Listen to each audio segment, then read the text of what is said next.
Hello beautiful people, my name is Bridget, this is Azriel, and welcome to today's video. So today we're going to be talking about disappointing makeup products. I'm going to talk about some things today that in the last 2 months or so, I just found really disappointing, things that were not up to the quality I expected, or for some reason or another did not work out for me. You're just going to hang out? Okay. But today we're going to talk about things that did work out for me. I do not hate any of these brands. Obviously, I bought things from these brands, so I do like them. It's just something about it just wasn't exactly what I expected. So today we're going to talk about it. I'm going to rag on it and complain. And if that sounds good to you, because clearly you clicked on it, let's go ahead and get started. Please like this video and subscribe to my channel if you haven't already. And let's just hope these brands don't hate me after this, except for one, because I don't care if they hate me. Alright guys, so let's go ahead and get started with one thing I'm just not even going to talk about too much. I already talked about it several times. But I do use it a lot for my eyebrows. But I don't care if this brand hates me, so we're going to start off with that one. It is the HipDot in collaboration with My Chemical Romance palette. Huge My Chemical Romance fan. It's still my #2 band for 2020, my Spotify thing. I have 2 My Chemical Romance tattoos. I love them. And I use this palette for my eyebrows for the black shadow in it. But this palette is just not up to the quality or hype or the mistakes that they made launching this. So overall, the quality is okay. It's okay. The purple definitely takes a lot more work to work with than some other purples I've used. But again, it's a $20 palette. It's more of a affordable palette.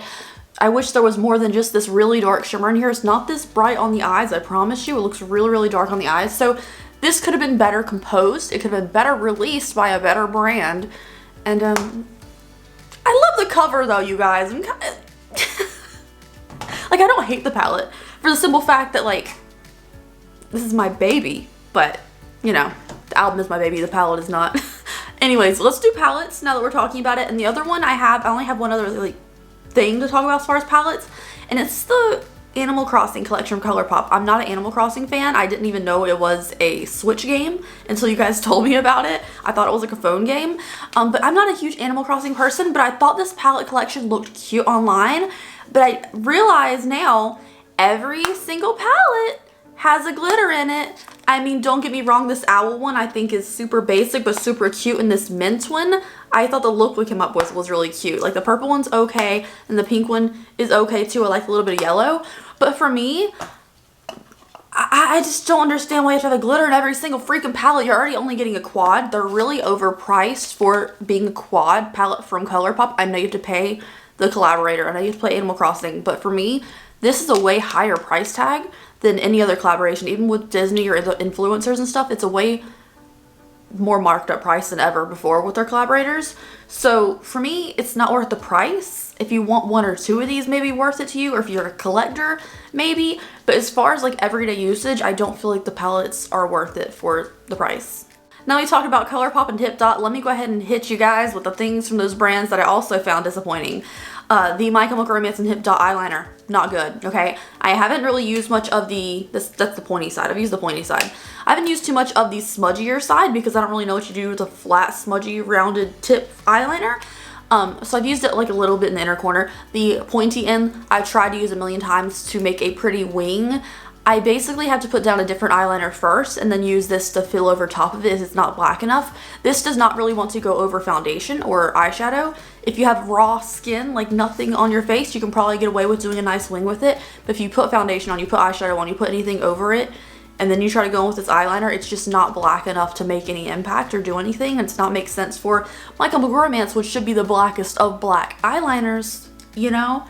Other thing from Colourpop that I wanted to mention, I mentioned this in the monthly favorites for last month, that it was kind of an product, and I've kind of decided that I don't care for it. I've still used it because I'm trying to use more cream products, but I just don't care for how chunky this is. And it is the Colourpop little cloud spun cotton candy collection. This is the Candy Floss Super Shock highlighter. So it looks like this. It's really pretty as far as in the pan and everything. And it's a Super Shock wet. You put it on your fingers. It looks nice, but it takes so much effort to blend this out because it's very chunky on the face. So for me, this is a little more effort than it's worth. There's other Super Shock formulas that do better as highlighters. For me, this comes off kind of chunky. You really gotta separate it and get it off to look nice. So I don't know. It's not the most proficient highlighter in the world, but I do still think it's pretty. So I still use it once in a while. Still disappointed by it though, so that's why it's in this video. Okay, so I've talked about Colourpop and HipDot. That's the first 4 things that were disappointing for me. Now let's just go to other stuff. So something I reviewed and I just didn't care for how it looked on my skin. I think for oily skin, it would look beautiful probably. But for dry skin, don't do it. Don't do it. It's $20. It's not the most unreasonable price tag in the world. It looked okay at the end of the day. It wore very well. But I just didn't like the finish of it, honestly, on my skin. It kind of enhanced my texture. So it is the new Morphe foundation, the new Morphe Soft Focus Filter Effect Foundation, they call it. It has a lot of titles. I have the shade Fair Light 2, which the second lightest was too dark for me, but I made it work with my like brighter concealer and stuff. For me, this just, again, like enhanced my texture. I didn't think it was the prettiest on my skin, but it didn't break down through the day. So it's not a terrible foundation. Again, if you have oily skin, it might look pretty. But I wish I hadn't thrown away the box. I want to return this to Ulta because I feel like I'm never going to wear it again. You know, like I wore it, I didn't care for it, it didn't settle with me properly, and I don't want it. Other facey stuff, since we just talked about foundation, let's talk about a product. I also talked about my monthly favorites, I believe, for last month, and it was kind of but I've kind of just leaned towards, since using it more, the fact that I don't think it does anything for me. Now, I love the foundation, you guys. The Veiled Threat Foundation from Smith & Co., which is the brand I'm talking about, is absolutely beautiful. Chef's kiss, and it's always on sale. People told me since I found it on sale for like $4 at Ulta, and it's only in store. You can find it on Smith & Co.'s website for like $10.50, and it is a beautiful foundation. I'll leave it linked down below. But I don't think I care for the primer thing. So they have a couple different primers. This one is the Glow Bright Radiance Boosting Primer. I don't care for it. Also, my hair is a mess today, but it's raining outside, so I don't feel like dealing with it. Don't judge me for it in the comment section. But the Glow Primer, like, it has this little button on the bottom, so you can disperse them out of the little tubey, which I think is cute. It took me a minute to figure out how to do that. But like, it has glitter and stuff, but I don't feel like it gives my skin any more glow. I don't feel like it gives me any radiance. I don't think it does anything for my skin whatsoever. I don't even see like the little glitter particles afterwards. I just don't feel like it does anything for me. So at first I was like, okay, it's like kind of a cool texture to it. It kind of, you know, it feels cool to my skin. My skin is prepped and we're good. But like, for being a Glow Bright Radiance Boosting, the more I read the title, I'm like, it really doesn't do all that. So this is disappointing. It still feels good on the skin, but if you're looking for something radiant like it advertises, it doesn't really do that. Speaking of glow, something I didn't get any glow from. Okay, you guys try to justify this in the comment section to me, and I still don't buy that this was supposed to be this bad. And it is one of the Jaclyn Hill loose highlighters from her mystery box. This is the Light the Way Loose Glimmer Powder. Now, some of you are supposed to say it's supposed to be like a light dusting or just like a glow on the skin.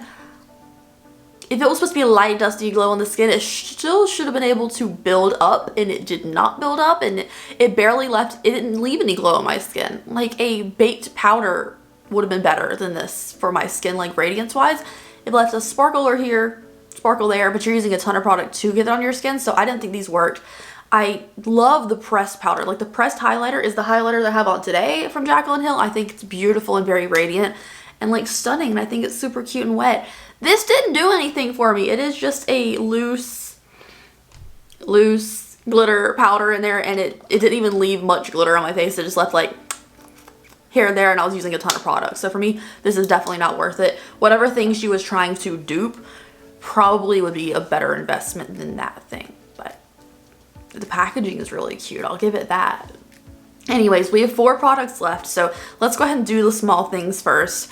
So another thing for my face that I just didn't like, but I've still been using because I want to love it, but so far I don't think it works for me. So this is from Laura Mercier. It is their Secret Camouflage Brightening Correct Duo. I was thinking like, ooh, my under eyes are super dark, you know, especially in this inner portion of my eye, it gets really, really dark. You could color correct and brighten at one point, and just flip it. We're good. I can put like a little bit of brightener in the inner corner of my eyes. I don't think it's light enough for me. So here is the color corrector side, which looks fine, right? It's very peachy, but I mean, it's a beautiful color for me right now. But when I blur it out, I feel like it doesn't do anything. And then this is the brightener side, which is more on the yellow side. So this is the brightener. But when I blur them out, I don't feel like it does, like it disappeared. I don't think it really does enough for me. I don't feel like it's enough pigmentation or like anything for me. So I feel like it's just not, it doesn't do enough. If you're going to color correct or brighten for me, you better brighten and color correct. And that's just very, very subtle. Maybe if it was on top of stuff or you were wearing makeup that day, you could put just a little bit of that and blur it with your finger. But for the price tag, I don't really know if that's worth it. So one product that I'm wearing on my face today, and I've been wearing a lot, I've been trying to get where you said and try to get acquainted with the formula of it, is from Makeup Revolution. So this is the Revolution Lift and Define 5D Lash Extra Dimensional Mascara. I was sent this as PR, it's like the thing they sent me, and I thought it was like really cute. They sent me an email, I was like, hey, do you want to try a new mascara? I was like, yes, absolutely. Oh my god, are you kidding me? Thank you. I don't think it's that great. Like, I was hyped. I was like, oh my god, Revolution is gonna send me something I feel so fancy and important. I don't care for it. Like, I used it for my mascara like the last week or so, right? Like, you can see my under eyes, they look okay, the lashes are okay, but that's just it. I want black lashes. If they're not gonna be like super, super black, I want them really long and defined. For me, this is more of a drier formula of mascara, and it definitely is not the 5D extra dimensional hype that was hyped to me. So, I mean, on my top lashes, I don't notice too much of a difference anyways because I don't really have top lashes, but my bottom lashes, I want those suckers black, defined, separated, and this just gives them a light coating of mascara that's super underwhelming, and I can get way better from Essence, you know? Don't get me wrong, I'm still gonna use the crap out of it because like I feel fancy for getting something from Revolution, but I'm not gonna tell you it's great because it's not. Anyways, last facey eyeliner makeup-y thing, and then we have one skincare thing, which I'm scared to talk about because I don't want them to hate me.